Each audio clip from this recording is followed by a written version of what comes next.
नमस्कार दोस्तों, मैं हूं संदीप शर्मा और आप देख रहे हैं हमारा चैनल भारत आप तक। अगर आप हमारे चैनल पर नए हैं तो कृपया सब्सक्राइब करें, लाइक करें और शेयर करें, कमेंट करना न भूलें। आज हम बात करेंगे कि जो हमारे पूर्वजों ने कहा था कि संगठन में शक्ति, उसका पर्याय क्या होता है वो हम आपको बताएंगे। आज हम जो मुद्दा है वो किसी पार्टी का या किसी ऐसे व्यक्ति के बारे में बात नहीं है, एक ऐसी मतलब परिकल्पना के बारे में नहीं है जो किसी को फेवर करती हो। हम आज बात करेंगे एक ऐसे समाज की और एक ऐसी प्रेरणादायी घटना की जो आपको सुननी चाहिए। आज दो घटनाएं हुई कल, एक घटना बांग्लादेश से हुई और दूसरी घटना हुई इंडिया में, भारत में। अब हम पहले बांग्लादेश से शुरू करते हैं। बांग्लादेश में 5 अगस्त को तख्ता पलटने के बाद जो घटनाक्रम हुए, वहां पर एक कार्यकारी सरकार का गठन हुआ जिसको अपन ये कह सकते हैं कि कुछ दिनों के लिए हैं, और उसमें प्रधानमंत्री के जो पावर्स जो हैं उनका इस्तेमाल करने के लिए वहां के एक जो नोबेल पुरस्कार विजेता जो हैं मोहम्मद यूनुस, उनको वहां का एडवाइजर बना दिया गया है और वो अब वहां काम करना शुरू कर दिया है। यूनुस मोहम्मद जो है, उनके बारे में आप अगर बात करें तो आप देखेंगे कि उन पर बहुत सारे भ्रष्टाचार के आरोप पहले भी लगा चुके हैं और वो शेख हसीना के कट्टर विरोधी माने जाते हैं। और बदला लेने के लिए उन्होंने यूएस के एजेंट के रूप में उन्होंने काम किया। वो यूएस का अगर एजेंट कहें या यूं कहें कि यूनाइटेड स्टेट जो है अमेरिका, उसका एक एजेंट के रूप में काम कर रहा था और वहीं रह रहा था, या अमेरिका में रह रहा था, और वहीं से इसको सीधा बुलाया गया है। क्योंकि आर्मी आज कितना ही ये लोकतंत्र की बात करें, लेकिन सीधा सीधा हस्तक्षेप उसकी सेना का है। सेना ही सब कुछ संभाल रही है, सेना ने ही इस व्यक्ति को अमेरिका से बुलाया है और सारा सिस्टम जो है सेना के अंदर में ही चल रहा है। लेकिन यूनुस के बारे में आपको हमने बताया, वो बहुत पहले एक ग्रामीण बैंक भी चलाते थे, बहुत सारे करप्शन के इन पर चार्जेस थे। और बांग्लादेश की सरकार जब प्रधानमंत्री थी शेख हसीना, इन पर बहुत सारे मुकदमे इन्होंने डाले हुए हैं। उसका बदला शेख हसीना से भी लिया और मैं तो ये कहूंगा कि बांग्लादेश से भी लिया। बांग्लादेश में हालात ये हो गए कि कट्टरपंथी, और जो आप सुन रहे हो रोज टीवी में और सोशल मीडिया पे चल रहा है, शेख हसीना जी का जो 2-3 दिन पहले जो उन्होंने संदेश दिया था, उन्होंने स्पेशल रूप से एक चीज को इंगित किया था कि सेंट मार्टिन जो हमारा जो टापू है वो अमेरिका हमसे मांग रहा था, हमें सीधा सीधा चेतावनी दे रहा था कि मैडम आप हाँ कर दीजिए वरना आपके लिए मुश्किल खड़ी होंगी। और आपको बता दो, इससे पहले भी आप देखेंगे व्हाइट हाउस के जो प्रवक्ता हैं, उन्होंने नवंबर 2023 में भी उन्होंने कहा था कि आपके पास नवंबर का टाइम है, आप हाँ कर दीजिए। यानी कि सारा मामला षड्यंत्र जो है कहीं ना कहीं इंटरनेशनल है, और ये सब मान रहे कि इंटरनेशनल साजिशें हुई हैं बांग्लादेश के साथ। इसके अलावा रशियन जो एजेंसी है, विदेश प्रवक्ता जो है, उन्होंने दिसंबर 2023 को 20 दिसंबर को ये पहला ही बोल दिया था कि बांग्लादेश में सत्ता परिवर्तन और बहुत बड़ा कांड होने वाला है, इसकी पटकथा लिखी जा चुकी है और उन्हीं के सेना के जो अफसर हैं वो इस मामले में दखलंदाजी करेंगे और सेना ही इसका तख्ता पलटा करेंगे। मेरा मुद्दा ये नहीं है, मेरा मुद्दा जो है वो अब है वहां के, आप देखोगे कि हिंदुओं पर जब अत्याचार होने लगे तो हिंदू संगठित हुए, सड़कों पर आंदोलन कर रहे हैं, घर से बाहर निकले कि जब मरना ही है, अकेले अकेले मरने से अच्छा है कि मुकाबला करके मरे। और उनका नतीजा ये निकला कि हिंदू जो हैं बांग्लादेश की सड़कों पे 4 से 6 लाख, जो लोग बता रहे हैं, वहां के जो मीडिया है वो बता रहे हैं कि 4 से 6 लाख हिंदू रोड पर आ गए, प्रदर्शन करने लग गए और ललकारे सीधा सीधा दुश्मनों को कि हम अब मरना ही है तो आर पार करके मरेंगे। और उसका नतीजा ये हुआ कि छोटे से समय में बांग्लादेश के जो, आपको मैं बताऊं, गृह मंत्रालय के जो सलाहकार हैं, या यूं करें कि गृह मंत्री जो हैं, वो बाहर आए और आकर के हिंदुओं से माफी मांगते हैं और कहते हैं कि हमें माफ कर दीजिए, हम हिंदुओं को प्रोटेक्ट नहीं कर पाए, इसके लिए हम माफी मांगते हैं कि हम हिंदुओं के साथ न्याय नहीं कर पाए। ये ऐसे ही नहीं हुआ है दोस्तों, ये उस संगठन से हुआ है जो हिंदुओं ने एकता दिखाई, और घर से बाहर निकले और बांग्लादेश के लोगों को यह संदेश दिया कि हम संख्या में 1.5 करोड़ के आसपास ही सही, 1 करोड़ 35 लाख के आसपास ही सही, लेकिन आपको पता है जब कोई भी भीड़ 1,50,000 में भी होती है तो उसको कंट्रोल करना कितना मुश्किल होता है। जब वो सड़कों पे निकले और वो लगभग लगभग मैं कहूंगा कि 4 लाख तो होंगे, 6 नहीं तो 4-5 लाख लोग जब सड़कों पे हुजूम उमड़ा, तो वहां की जो अभी कार्यकारी जो अंतरिम सरकार है उसकी बुद्धि ठिकाने आ गई। उन्होंने भी अब कहीं ना कहीं अल्पसंख्यकों के बारे में सोचना शुरू किया कि अब जो काम अभी तक ये जो जमायती कर रहे थे वो मामला अब हिंदू भी करने पर उतारू हो चुका है। और उन्होंने कहा ना हम भागेंगे, हिंदुओं ने कहा, क्योंकि ये देश हमारा है, इसकी आजादी में हमारा भी खून बहा है, ये देश हमारा है, इस देश पर अधिकार भी हमारा उतना ही है, ना हम भारत जाएंगे ना कहीं जाएंगे, अब आर पार की लड़ाई करेंगे, हम अपने हकों की लड़ाई लड़ेंगे और आमने सामने की लड़ाई लड़ेंगे। नतीजा आपके सामने है। जब वहां के विदेश गृह मंत्रालय के जो सलाहकार हैं यानी गृह मंत्री जो हैं वो आकर के लोगों के सामने माफी मांगते हैं, कैमरे के सामने माफी मांगते हैं, ये छोटी घटना नहीं है। अगर ये संगठन नहीं होता, हिंदू अगर एकता नहीं दिखाता, अगर वो बाहर नहीं निकलता, वो प्रदर्शन नहीं करता, वो सारे एक नहीं होते, तो आप यकीन मानिए गृह मंत्रालय के सचिव हो या गृह मंत्री हो या गृह मंत्री के सलाहकार हो या अंतरिम सरकार के चीफ सलाहकार हो मोहम्मद यूनुस, एक भी व्यक्ति हिंदुओं के बारे में बात तक नहीं करता। माफी की तो बात ही छोड़ दीजिए। लेकिन जब वो संगठित हो गए और संगठित होकर के अपने हाथों में डंडा, तलवार, लाठियां लेकर के निकले, फर्सियां लेकर निकले और तख्तियां, बैनर लगा के निकले कि हम शांति से रहना जानते हैं तो शांति को भंग करना भी जानते हैं, हम शास्त्र भी जानते हैं, जो भगवान श्री राम को मानते हैं, जो भगवान श्री कृष्ण को मानते हैं, वो शांति का संदेश जो उन्होंने दिया था वो संदेश भी मानते हैं और जरूरत पड़ी तो हम हथियार उठाना भी जानते हैं। तो यकीन मानिए अगर ये नहीं होता तो वहां की सरकार, वहां के जो कट्टरपंथी हैं, वो कोई भी व्यक्ति, एक भी व्यक्ति अल्पसंख्यकों की, हिंदुओं की कोई परवाह नहीं करते। वो नरसंहार होता। आपने देखा सोशल मीडिया पे तरह तरह के वीडियो चल रहे हैं, बहन बेटियों के साथ इतनी बर्बरता, हद से ज्यादा, उनके प्राइवेट पार्ट्स में बोतलें डाली जा रही हैं, जबरदस्ती पकड़ के महिलाएं उनको माफी मंगवा रही हैं, जबरदस्ती उनके कपड़े फाड़े जा रहे हैं। ना अमेरिका बोला, ना मानव अधिकार के जो दुहाई देने वाले यूरोपियन कंट्री हैं वो बोले, एक भी देश ने हिंदुओं पर होने वाले अत्याचारों के खिलाफ नहीं बोला। और जब वो खुद लड़े तो धीरे धीरे धीरे धीरे बाहर निकलने लगे। ये घटना हुई बांग्लादेश में और उन्होंने बताया, हिंदुस्तान को एक मैसेज दिया, एक संदेश दिया कि इकट्ठे रहो तो तुम्हारी औकात अच्छी रहेगी।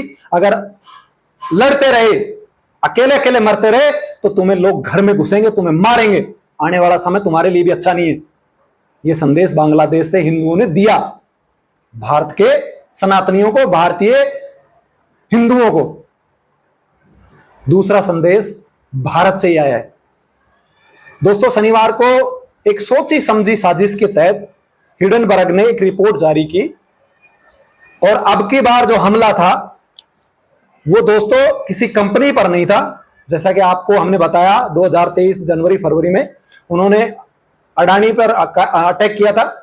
अब की बार उन्होंने सेबी चीफ माधवी बुच जो है उन पर अटैक किया है, यानी कि जो हमारे संवैधानिक तंत्र है उनको डैमेज करने का प्रयास किया गया। बढ़ती हुई आर्थिक शक्ति को रोकने के लिए उन्होंने कैसे कैसे हथकंडे अपनाए हैं ये मैं आपको बताता हूं। हिडनबर्ग की रिपोर्ट आई 23 में आई तो 2000 अंक एक ही दिन में टूट गया था सेंसेक्स, बेड बात हो गया था, बिल्कुल लाल सब कुछ।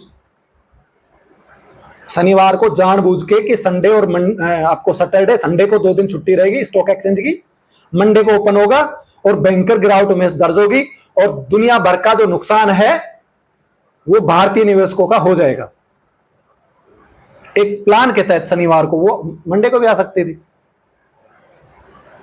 ट्यूसडे को भी आ सकती थी, सैटरडे को क्यों आई? क्योंकि छुट्टी का दिन था, सैटरडे संडे, मंडे को ओपन होगा ब्लड बाथ, वही लाल सब कुछ, भयंकर गिरावट मार्केट में आएगी। ये सोच करके उन्होंने शनिवार को ये आरोप लगाए हिडनबर्ग ने। अब जैसे बोलते हैं ना कि भाई बिल्ली के भाग से छिक्का टूटना, राहुल गांधी ने खुल करके एक वीडियो जारी किया और उन्होंने भारतीय निवेशकों को यह कहा कि मैं नेता प्रतिपक्ष हूं, मेरी जिम्मेदारी बनती है आप लोगों को आगाह करना कि ये जो सिस्टम है ये पूरा का पूरा करप्ट है, आपके पैसे डूब जाएंगे, आप इसमें निवेश ना करें। ये जो है उनका सीधा सीधा अटैक सेबी पर था। उससे पहले बता दूं, हिडनबर्ग के मामले में सुप्रीम कोर्ट में सभी अपील्स जो थी उनका फैसला हो चुका है, लेकिन यह मामला सेबी के चीफ पर है, वो मामला अडानी ग्रुप पर था। वो मामला जो सुप्रीम कोर्ट में गया अडानी ग्रुप में था, लेकिन उसी से जुड़ा हुआ है। उन पर ये आरोप लगाए हैं सेबी चीफ पर कि इनका इन्वेस्टमेंट अडानी ग्रुप में है और ये अडानी ग्रुप को बचा रहे हैं। अब बताइए मुझे, हिडनबर्ग ज्यादा बड़ा है कि सुप्रीम कोर्ट ज्यादा बड़ा? सुप्रीम कोर्ट ऑफ इंडिया ने सभी अपीलों का निस्तारण कर दिया।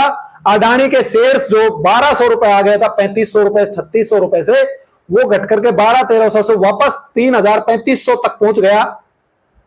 निवेशकों का विश्वास बढ़ा, लेकिन कहीं ना कहीं भारत की आर्थिक ताकत को कमजोर करने का प्रयास नेता प्रतिपक्ष भी खुलकर कर रहे हैं।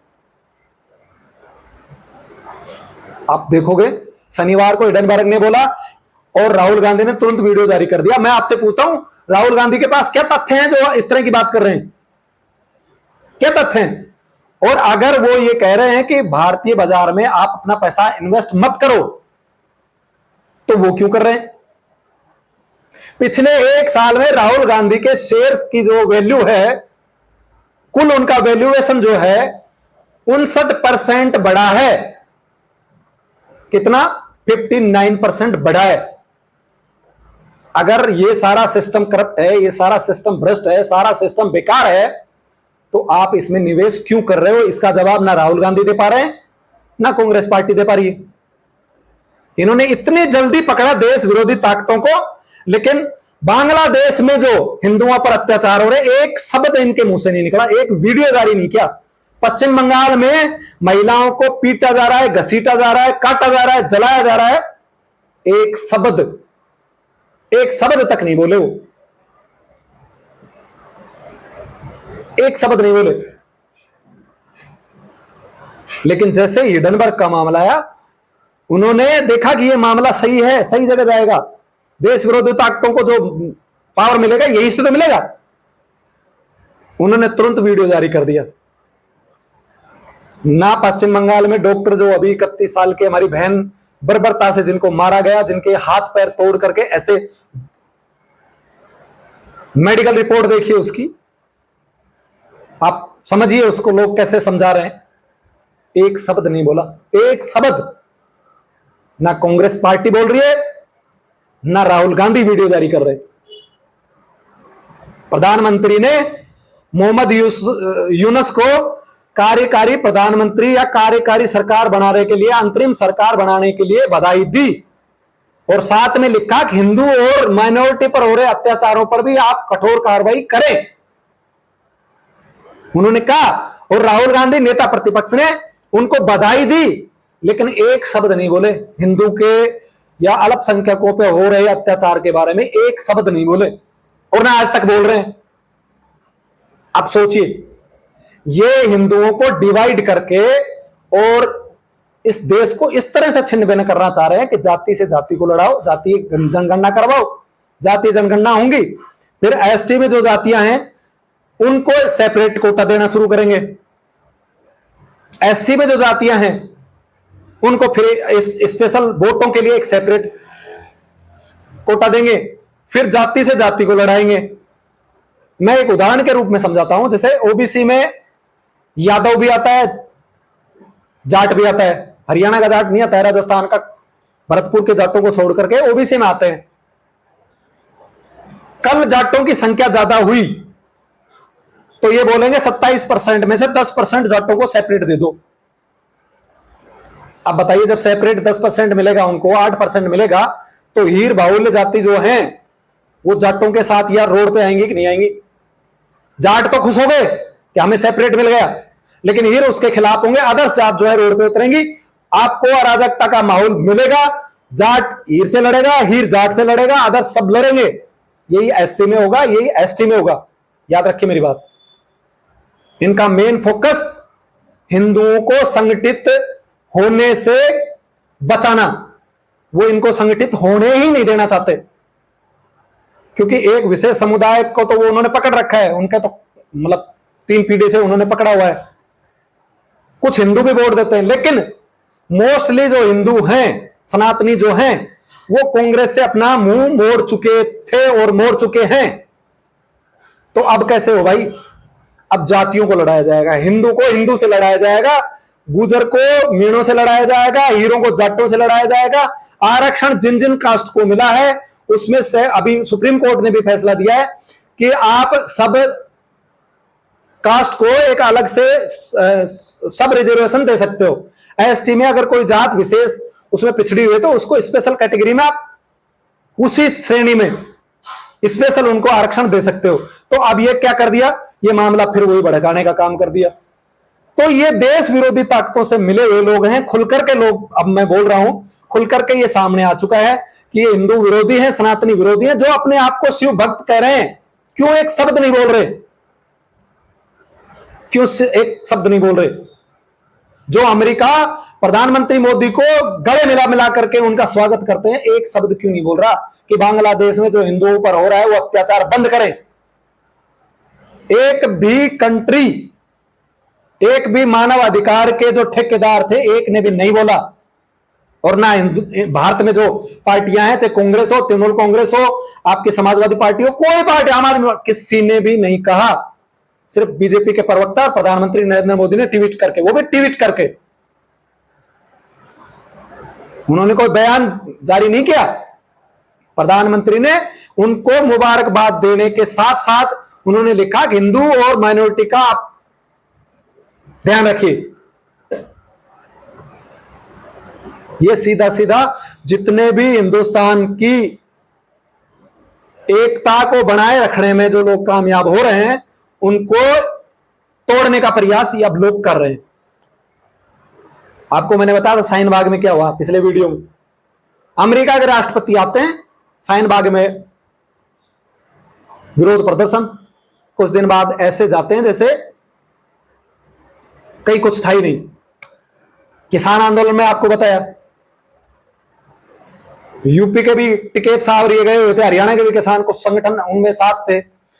उनको जब ये पता चला कि ये सारी देश विरोधी ताकतों इनमें आड़ती ये लगे हुए हैं, खालिस्तानी वगैरह, अब की बार कितने दिनों से वो आंदोलन कर रहे हैं। एक हरियाणा का किसान ने गया और उन्होंने सीधा जूते मारेंगे, चले जाओ, देश विरोधी ताकतों के साथ नहीं खड़े होंगे। एक भी किसान नहीं खड़ा हुआ। तो पहला संदेश बांग्लादेश से आया कि हिंदू अगर संगठित रहेगा तो सुरक्षित रहेगा। उन्होंने दूसरा संदेश भारतीय स्टॉक एक्सचेंज में जो हिडनबर्ग की रिपोर्ट आई, भारत के लोगों ने दिया कि हम बटने वाले नहीं है, तुम्हारी बहकाव में नहीं आने वाले। आपको बता दूं 1% भी फर्क नहीं पड़ा। जूते मारे हिडनबर्ग को जूते मारे भारतीय लोगों ने। दिल्ली की तुम्हारी औकात नहीं है, तुम हमारे मामलों में आ जाते हो टांग अड़ाने। सिर्फ 57 पॉइंट डाउन गया स्टॉक एक्सचेंज, 57% सेक्शंस नीचे आया है। और मैं ये बता रहा हूं, ये नॉर्मल प्रक्रिया है। 100-150 अंकों की ऊपर नीचे होना नॉर्मल प्रक्रिया मानी जाती है।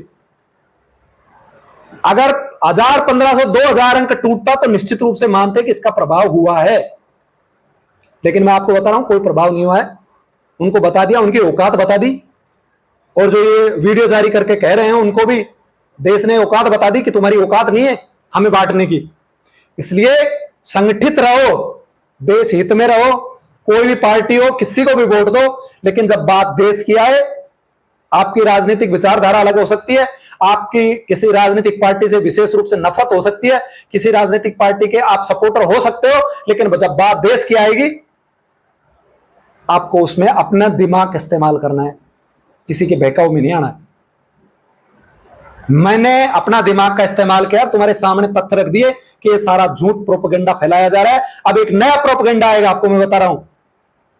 अब एक जब आप नहीं दबोगे, मैंने अपने पिछले वीडियो में बताया था कि अमेरिका हर कंट्री को मॉनिटर करना चाहता है कि अमेरिका के हाँ में हाँ सर बोलोगे तो ठीक है, जो उसके हाँ सर में नहीं बोलेगा वो उसके खिलाफ षड्यंत्र करते हैं। यूरोपियन कंट्री और विशेष रूप से अमेरिका उसके खिलाफ षड्यंत्र निश्चित रूप से करता है। भारत के खिलाफ भी करता है, भारत के खिलाफ भी करता है, मैं बोल रहा हूं आप। लेकिन भारत एक बहुत बड़ा देश है, बहुत बड़ी शक्ति है, यहां बहुत सारे माइंड के लोग रहते हैं, बहुत सारे समुदाय के लोग रहते हैं। वो अगर एक लोग उनके साथ जाएंगे भी तो दूसरा लोग उनके विरोध में खड़े हो जाएंगे कि तुम गलत कर रहे हो, देश का विरोध कर रहे हो, हम तुम्हारे खिलाफ जाएंगे।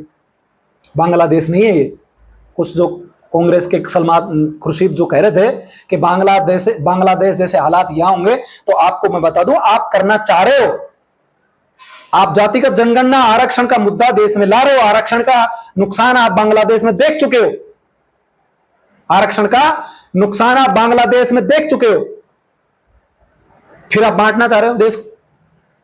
अब नया फड़का आएगा यूरोपियन कंट्री, मैं बता रहा हूं आपको, अब आएगा हैप्पीनेस इंडेक्स। भारत की जनता खुश नहीं है, उनका हैप्पीनेस इंडेक्स में 100 अंकों की गिरावट हुई है, 100 पॉइंट गिर गए, 100 स्टेज गिर गए। ये नाटकबाजी करेंगे। फिर आएगा मुसलमानों का।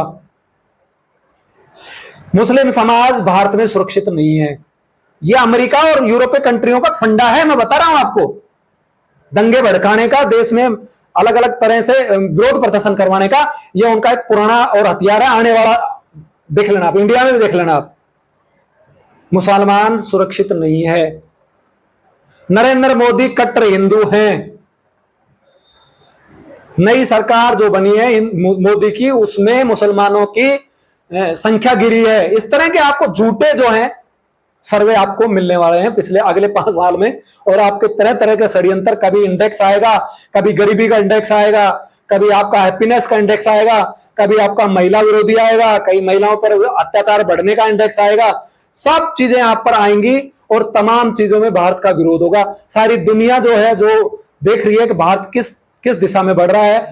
लगभग 8% की ग्रोथ रेट किसी भी कंट्री की नहीं है, और हमारा लक्ष्य है कि 2027 तक दुनिया की तीसरी बड़ी इकोनॉमी बनना, और वो नहीं चाहेंगे कि आप इतनी बड़ी ताकत बने। ऐसी जानकारी के लिए जुड़े हैं हमारे चैनल से। तब तक के लिए नमस्कार।